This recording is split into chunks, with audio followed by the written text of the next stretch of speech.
inzangano, uzira inzika, uzira ishyari.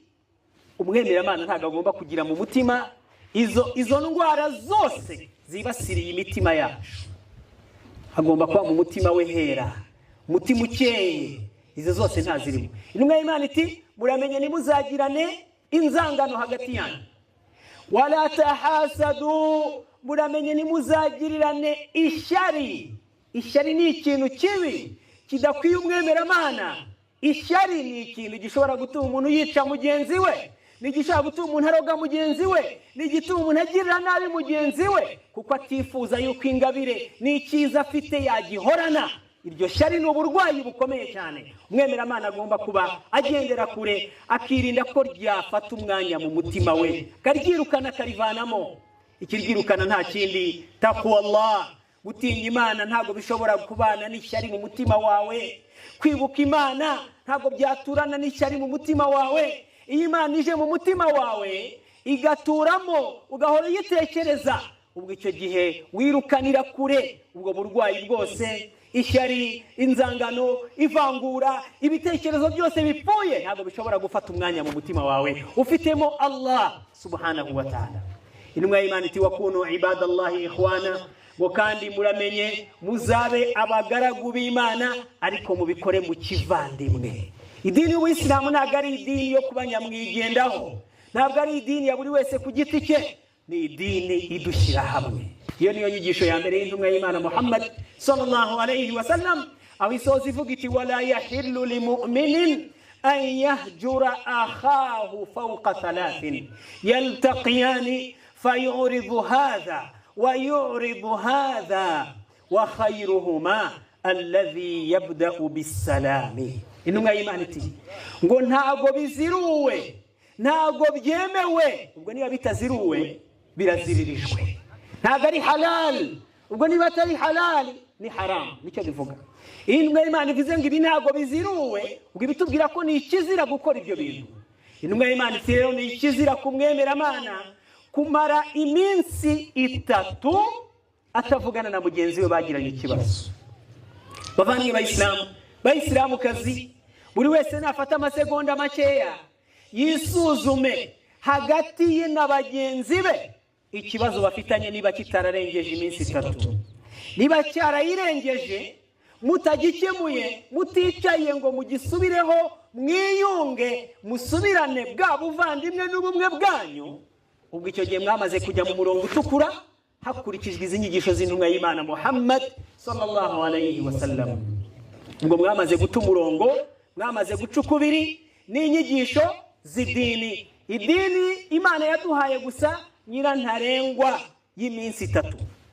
Impamvu Imana yaduhaye iminsi 3, ala ya'lamu man khalaq wa huwa al-latiful khabir, kuko Allah aratuzi niwe waturemye, azi intege nke zacu, azi ko umuntu abantu ngo ntazibana zidakomana amahembe, abantu bararakaranya, abantu bashobora kugirana ikibazo hagati yabo, bakagirana ikibazo ariko bategetse kugikemura ku munsi wa mbere. Binaniranye nabyo nta kibazo, ku munsi wa mbere bikananirana. Umunsi wa kabiri nabyo birashoboka wenda ko batagikemuye, ariko umunsi wa gatatu bavandimwe bayisilamukazi, umunsi wa gatatu ni nyirantarengwa, ni umutaru, ni umurongo utukura. Umwemeramana atagomba kuwurenza agifitanye ikibazo ku mutima we na mugenzi we, bwamaze kujya mu murongo utukura. Intumwa y'Imana iti maze bagasigara bahura bakirengagizanya, umwe akareba ku ruhande n'undi akareba ku ruhande. Intumwa y'Imana iti bamaze kugera mu murongo utukura. Intumwa y'Imana iti wa khayruhuma, umwiza muri bo abo babiri bafitanye ikibazo, alladhi yabda'u bisalami, wa wundi ubanza gushaka amahoro, wa wundi ujya gushaka mugenzi we, mu mutima we ntihazemo ubwibone, ntihazemo kwikuza. Bavandimwe bayisilamu, hari byinshi bikizitira ubumwe bwacu kubera kugira kwibona mu mitima yacu, no kugira kwiremereza, no kugira kwikomeza. Umwe akavuga ngo reka shango ngewe se ngo ndamusaba iki se, ngo hari icyo musaba se, ngo hari ubwo ntunze se, ngo hari ibyo se, ngo hari ubwo mbiwe. Nuko nguko tujya twibesha tukavuga. ngo ndinda najya kwiyunga nawe se arantunze, hari ubwo mbi wese, hari icyo musaba se. Muvandimwe mu Islam, nawe mushiki wanjye mu Islam kazi, ntago ari ikibazo cyo kuba ntacyo musaba, nta nubwo ari ikibazo cyo kuba gutunze cyangwa atagutunze, ni ikibazo cyo guharanira kwiyeza imbere y'Imana, ukava muri wa murongo utukura uba wamaze kugeramo warengeje iminsi 3. Ugomba kuba afite al-qalbu salim, umutima ukeye. Bavandimwe b'Islam, umutima ukeye ni uzatujyana imbere y'Imana subhanahu wa ta'ala, yawma la yanfa'u malun wala banun, umunsi umutungo n'urubyaro ntacyo bizatumarira, illa man atallaha biqalbin salim, ngo keretse umuntu uzakirwa n'Imana, si ufite amafaranga menshi, si ufite urubyaro rwinshi, ni wa wundi uzaza afite umutima ukeye. Umutima ukeye bavandimwe b'Islam, umutima utagira urwango, umutima utagira ishyari, utabona akana kayageze kuri iki gukubita agatoki ku kandi ngo umwifurize ko abura, kandi hari icyo Imana yamuhaye, ahubwo nawe saba Imana yamuhaye, ukore nawe utera imbere, wiheranwa n'ishyari, kubera ko ishyari ntacyo rizakugezaho. Ishyari ntiryakuzanira ibyo udafite, ariko kwirirwa ukubita agatoki ku kandi ubara ngo kana katunze ibi, nguriya yabonye ibi, ugenda urwana uremerewe cyane mu gituza cyawe kubera ibyo abantu bagenda bageraho. Ubwo ni uburwayi bukomeye budakwiye umwemeramana. Niyo mpamvu intumwa y'Imana sallallahu alayhi wa sallam yaravuze iti iyakum wal hasada fa innal hasada ya'kulu al hasanat. Intumwa y'Imana iti mwirinde ishyari, kuko ishyari rirya rimunga ibikorwa byiza dukora twiyegereza Imana.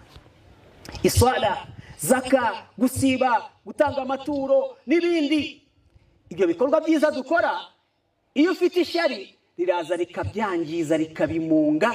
Intumwa y'Imana iti bigasigara ari umuyonga w'ivu ridafite uburemere, kuko intumwa y'Imana yatubwiye ngo nkuko mubona umuntu afata igishitsi, igiti kinini akagishyira mu muriro, umuriro ukakirya kigasigara ari ivu, ni nkuko ishyari ry'ibikorwa byiza rikabyangiza ukazasigara ntacyo ufite, kubera yuko wari ufite ishyari mu mutima wawe. Hanyuma intumwa y'Imana, uyu musahaba abaza intumwa y'Imana ati ya Rasulallah, hari igihe tuzabona gutatana, ngo hazabaho n'abantu bahamagarira abandi ubuyobe, du'atun ala abwabi jahannam man ajabahum ilayhi qadhafuhu fiha. Intumwa y'Imana iti hazaza n'abantu bahamagarira abandi ubuyobe, babatosha umurongo, babahamagarira ibitekerezo bibi, babahamagarira gucikamo ibice, babahamagarira kubacamo ibice. Intumwa y'Imana iti ngo uzabakurikira bazamujyana mu muriro, ngo bameze nk'abantu bahamagarira abantu bahagaze ku muryango w'umuriro utazima, bari kubwira abantu ngo muze mwinjiremo mwinjiremo mwinjiremo. Intumwa y'Imana tuzakurikira abo bantu babi bazamujyana mu muriro. Intumwa y'Imana iti ungiriye inama yihe? Uwo musahaba bazi intumwa y'Imana ati ya Rasulallah, fama ta'muruni in adrakani dhalika. Aramubwira ati sewe ntumwa y'Imana, ungiriye inama ki, nzitware nte igihe hazaba hari abantu bahamagarira abandi gutatana, bahamagarira abandi ibitekerezo bibi? Intumwa y'Imana yamubwira iti talzam jama'at almuslimina wa imamahum.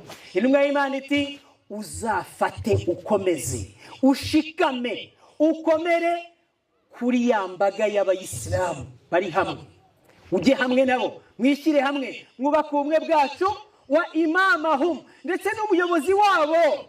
Ubwo iyo tuvuze abayisilamu ba hano Maziba cyangwa se kuri Nkora n'ahandi, ni ukuvuga ngo niba nabugarura, niba ari ahandi ahari imamu, tugomba kumuba inyuma, tugakora urunana, katujya hagati, tukubaka idini yacu turi kumwe na imamu. Ngo ni ku rwego rw'umusigiti, no ku rwego rw'akarere dufite imamu w'aka karere ka Rutsiro, ubwo niwe imamu wacu, tumujye inyuma, dushyire hamwe, tumushyigikire, twubake ubuyisilamu bwacu. Ngo ni ku rwego rw'akarere ka Rutsiro.